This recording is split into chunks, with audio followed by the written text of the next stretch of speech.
And we didn't see a Western team show up in that group. Well, we did. We saw Vitality. Sorry. When we as NA fans didn't see Team Liquid. It's a European publication. Yeah, so exactly. But we as NA fans here in the studio freaking out, like, yes! Hey everybody, this is Parks Asley here with the Shotcaller, joined again by James Dash Patterson. Thank you so much for coming today.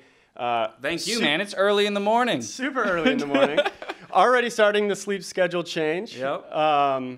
So right off the bat, let's talk about these groups. We just watched the draw. I have some thoughts of my own. Yeah. I know I've seen stuff on Twitter already, and you guys seem to kind of have some thoughts right off the bat. I think everybody's got thoughts right off the bat. So I got my phone out just because I need reference for all the groups as they were just drawn. Let's start with Group A. Flash Wolves, Afrika Freaks, and Fongvu Buffalo. I think quite obviously Fongvu Buffalo is fighting an uphill battle here. But Flash Wolves, Afrika could be relatively competitive. I think LMS is always a question mark coming into international events. At times they've looked super dominant and like they can compete across the top, and then at times they've fallen short. Of course, LCK and LPL this year just look head and shoulders above the rest. So I do largely expect all three seeds from both of those regions to make it out of groups. So Flash Wolves, Afrika would be my picks there. I'd actually probably go Afrika 1, Flash Wolves 2. Group B, the scariest group that ever did live. Oh my goodness, we were all in the studio fist bumping. You know, as Western esports fans, when we saw this, we were like, thank God TL did not end up in this group. But I mean, you've got the MSI champions against the defending world champions in Gen G. So that matchup's going to be nuts, and I feel so bad for Vitality. Granted, I'm sure they might be able to make the group interesting. I don't wish that upon anyone. They've also got an uphill battle. Yeah, perhaps a steeper climb than Fongvu. Group C, what do we got over here? KT Rolster, Mad Team, and TL. So I think in large part, Team Liquid fans, North American fans are going to be very happy with this draw. I mean, KT Rolster, terrifying team, to say the least, as the summer champions of the LCK. But Mad Team, perhaps the weakest, arguably the weakest next to Fongvu, of all of the predetermined group stage teams.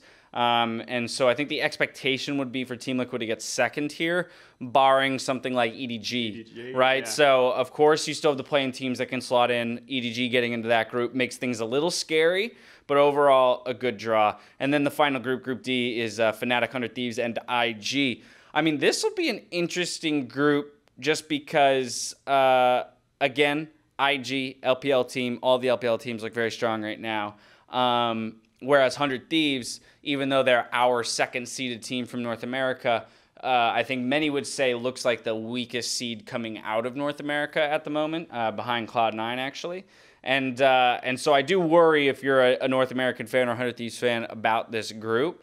But it is still probably one of the better draws, right? And no Korean team possible in this group since they're all across the other They're board. already in all the other groups, and since you already have an LPL team in here, EDG's not going to join you. And neither would G2, and neither would Cloud9. So in actuality, you're looking at one of the other teams slotting in, and that at least bodes well for 100 Thieves and Fnatic. In this situation, again, my assumption would be IG 1, Fnatic 2, 100 Thieves dipping out in third. So, yeah, I mean, I think the groups are set up to be very, very fun to watch in the sense that you've got some really competitive groups, all the way from the likes of MSI finalists versus world champions in a group stage, which is just nuts. And then as Freak mentioned on the show, if they finish 1-2, they go to opposite sides of the bracket and could ultimately rematch for the finals, and that would be such a dream of a finals. And then I think for Western fans, when we talk about international performances and world's chances, this is set up. We always ask for help from the group draw. We got the help. So now it's up to the teams to go execute and actually show up on the day.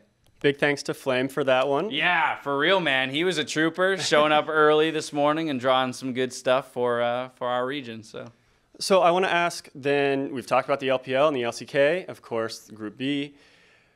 Who do you predict to win the whole thing? Who do you feel like is actually stronger right now? Because that's kind of a point of contention, more so than it has been in years past. I think my gut jumps to RNG, and that's just because of their dominance at MSI.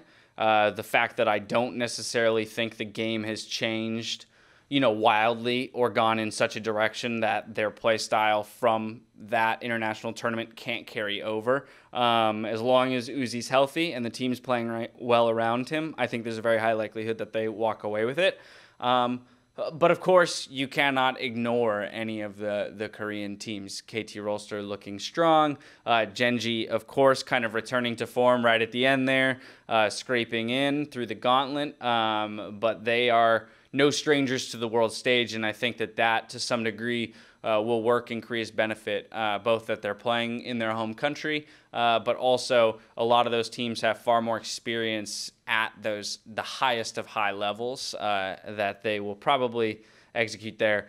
I think we'll be lucky if we get a Western team in the top 4. Of course, a lot of that can come down to matchups in the quarterfinals. You could end up in a situation where, hey, Team Liquid gets out as the 2nd seed and is ending up facing, Flash Wolves or something if they get first in their group, and there's a chance then that we move on to the quarterfinals, or into the semifinals rather. But my guess is that you're going to have the 6 seeds from LPL and LCK making it out of groups.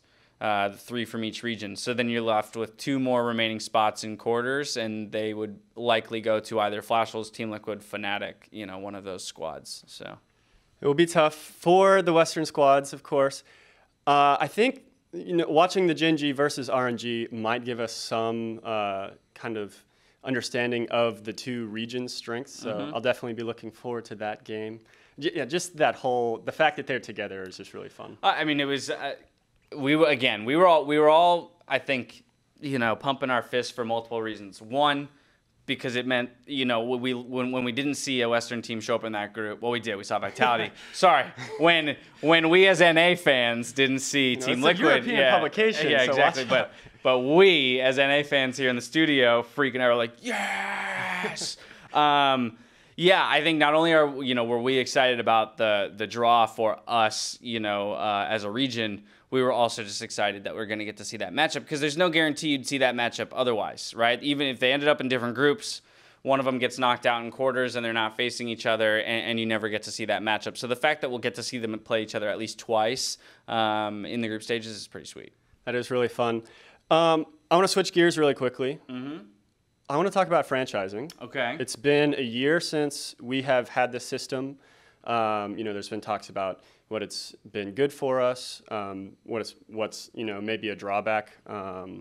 We've seen Cloud9 do things that other teams haven't quite figured out how to do yet, and so it's really exciting to see them go to Worlds, kind of utilizing some of the academy system that's now in place. So I'm curious on your thoughts on, how beneficial it has been to North America, and also to the regions that are to Europe specifically, who's doing it next year. Okay. What should they have learned from us watching this year? Well, okay, this is a whole can of worms. I largely think great things have come of franchising. That said, it's been 1 year, and it's also far too early to draw any legitimate conclusions for many reasons. One, we don't have all the data. It's going to take a long time to get data back. 2, I think that we've evolved rapidly over the years, and we make changes in a very agile sense. At some point, you've got to let changes sit and simmer and really wait to see what the effects are, as opposed to knee-jerk reactions and everything at a moment's notice. I think of all of the things that excites me about franchising, perhaps the most is the idea of talent. What's the word I'm looking for? Acquisition? Not acquisition. Finding? No, development. Okay. Yeah. Talent development. So specifically here within North America, the idea of the Academy League and having franchise teams, with basically the requirement of having a minor league team or an amateur team where they can farm talent and actually work these guys into LCS shape, I think has already paid dividends for multiple teams. Cloud9 being one of them. And I just think that this is the beginning of what will make a very exciting Academy League in the future for North America. You know, a lot of teams will look at what Cloud9 did this year and say, holy crap, that was more successful than we were expecting it to be. And they're going to be kicking themselves for not having put more resources into the Academy League like Cloud9 did this year. So I expect to see kind of a double down out of teams specifically on that, and then making sure that they're bringing new talent and fresh faces into the LCS. So that's very exciting for me. The idea that, you know, we don't, or rather won't have any teams leaving the league at the end of the year is exciting in my opinion. Like, part of why I love sport is the stories of the falls, you know, the trials and tribulations and the defeats that eventually lead to victory. And you don't get that a lot when you're promoting and demoting teams out of a system, because the teams that are having a rough time, you say goodbye. And then you bring in these new faces and you have high hopes for them, and then they don't do well, and then you say goodbye. And then you bring in, and that system is not exciting for me if I always see TSM at the top and I always see 3 teams just rotating in and out. So in this situation, we get to see TSM have a rough season by their standards. We get to see FlyQuest have a tough finish. We get to see, you know, these teams struggle. CLG have a terrible year for the organization, right? What will they change going into next year? And it's going to, I think, do a lot in terms of narrative and storytelling and really tracking the journeys of these orgs, squads, and players to their eventual success, or at least that's the hope, right? Is you get to lift the trophy just like Double If did. But now I think it'll be much more clear the path that it took you to get there.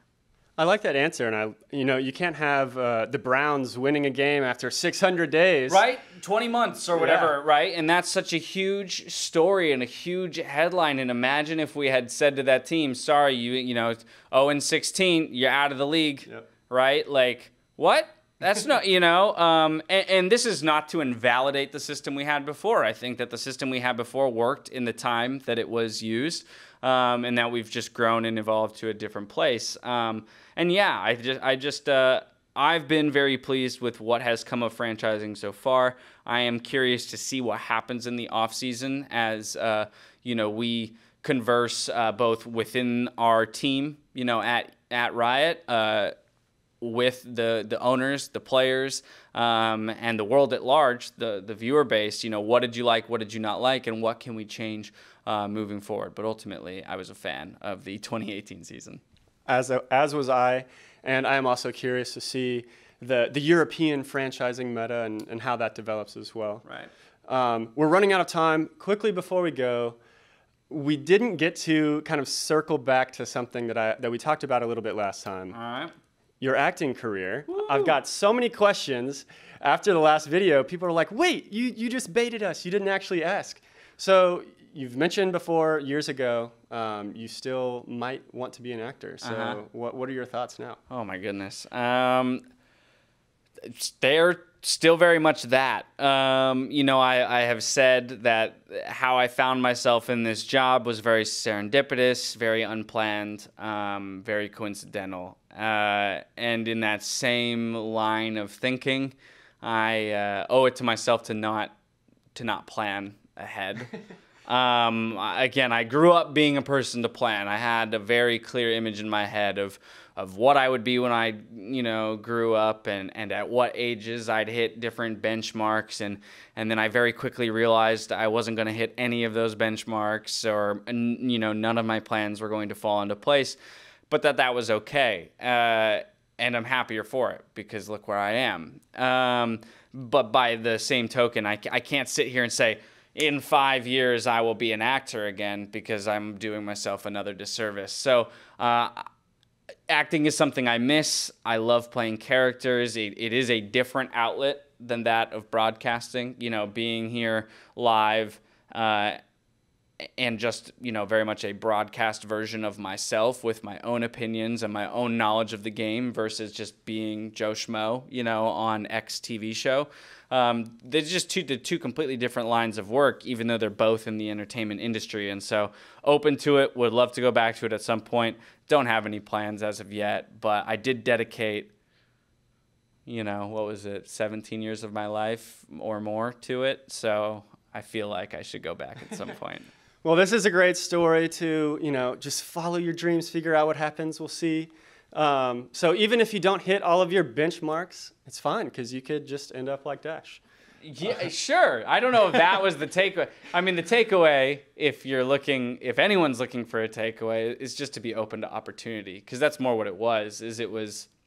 You know, I was doing everything in my power to pursue one thing. It's not like I was sitting there waiting for something to happen. But when opportunity presented itself to me, I decided that, you know, it was in my best interest to pursue it, to at least see what it could become. It became this, and I'm very lucky to be able to say that. But similarly, I could be doing this and somebody could approach me, you know, with an opportunity to go back into the acting world, and I'd be doing myself a disservice to not explore it. Doesn't mean I have to go do it, but I should explore it. And so that's kind of the takeaway, if anything. I don't know, man. It's 5 a.m. It's definitely time for bed. Yeah. I appreciate that. Thank you so much for the interview. Thank you. And best of luck doing Worlds and all of that. Thank you. Are you going to be covering it? I will be there. I will be there the whole time. In Korea the whole time? Play-ins, groups, finals. Woo! All right, man. That's going to be fun. It's going to be fun. All right. Well, best of luck to you. Safe travels. Thank you. And thank you all for watching. We'll catch you next time. Hey guys, thank you so much for watching that video. To see some more Shotcaller League of Legends content, you can find some videos off to the side, or like and subscribe. And also, please share it with your friends. Thank you so much for watching. We really appreciate it, and we will see you guys next time.